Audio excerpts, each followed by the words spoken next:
Salut, bienvenue sur notre chaîne YouTube. J'espère que ta journée se passe bien. Aujourd'hui, on va traiter le thème du lâcher-prise. Alors en temps normal, dans la vie de tous les jours, on a tous tendance à vouloir être beaucoup trop dans le contrôle. On veut contrôler nos émotions, on veut contrôler les réactions des autres, on veut contrôler la météo, certaines situations qui nous entourent. Par exemple aujourd'hui, très bon exemple, il y a une grosse tempête dehors. On avait vraiment prévu depuis longtemps de filmer aujourd'hui.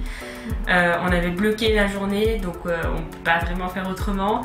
Et on est obligé d'accepter du coup qu'il y ait parfois des bruits de grêle, de tonnerre. On va devoir faire avec, donc voilà, excellent exemple de lâcher prise.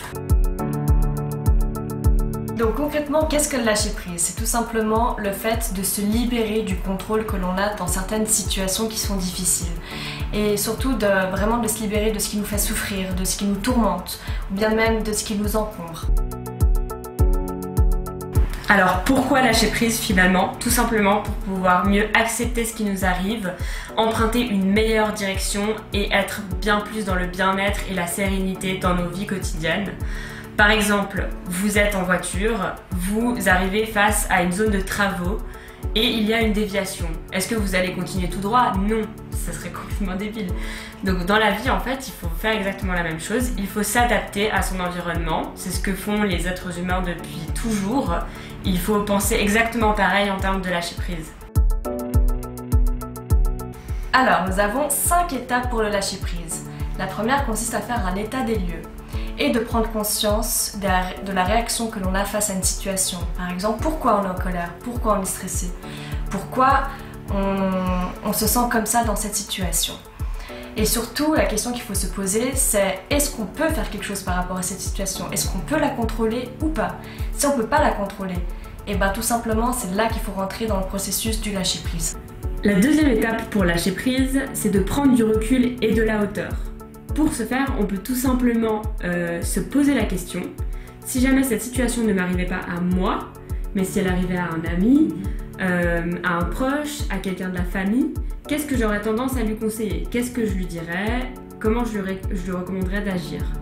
Tout simplement, cela permet justement de se sortir de nos propres émotions et de se projeter à l'extérieur.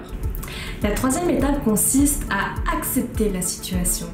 Accepter la situation comment? Tout simplement, c'est facile à dire, mais c'est difficile à le faire, mais c'est de voir les choses différemment. C'est-à-dire que comme on ne peut pas aller dans la direction qu'on veut, et bien il faut se dire bon bah ok c'est comme ça, alors on va voir ça d'une autre façon.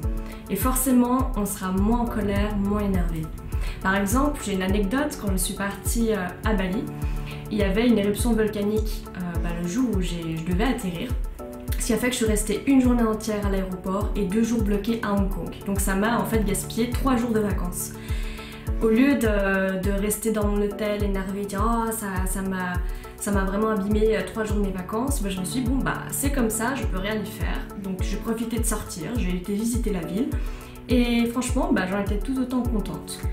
La quatrième étape, c'est de pouvoir faire son deuil et de redéfinir ses priorités. De quoi est-ce qu'on doit faire son deuil? On doit faire son deuil de croyances, de résultats, de comportements, d'habitudes.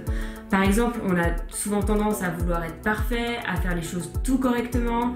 On veut toujours aussi se débrouiller tout seul, ne pas forcément accepter l'aide des autres.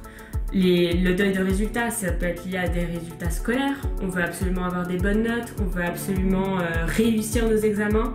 Or, on ne peut pas toujours contrôler toutes ces choses-là. La 5e étape consiste à faire confiance en la vie. C'est-à-dire que peu importe ce qui nous arrivera dans la vie, que ce soit des choses positives, négatives, des hauts et des bas, ça fera toujours partie d'une expérience, on en retire toujours des leçons. Pour clôturer cette vidéo, on aimerait vous donner encore quelques petites recommandations, surtout pour des moments où on est vraiment stressé, angoissé, dans des situations n'importe lesquelles, avant un examen, dans le travail. Donc il y aurait la méditation guidée. Il y aurait surtout le moyen aussi d'apprendre à respirer, quand on expire, on lâche vraiment le stress, la pression.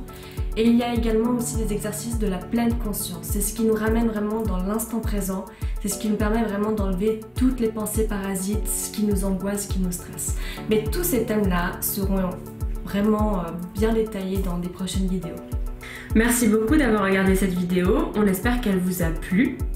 Pour pouvoir nous suivre et regarder toutes nos prochaines vidéos, n'hésitez pas à vous abonner juste en dessous et à surtout cliquer sur la petite cloche pour recevoir les notifications dès qu'une nouvelle vidéo est postée. Ciao! Ciao!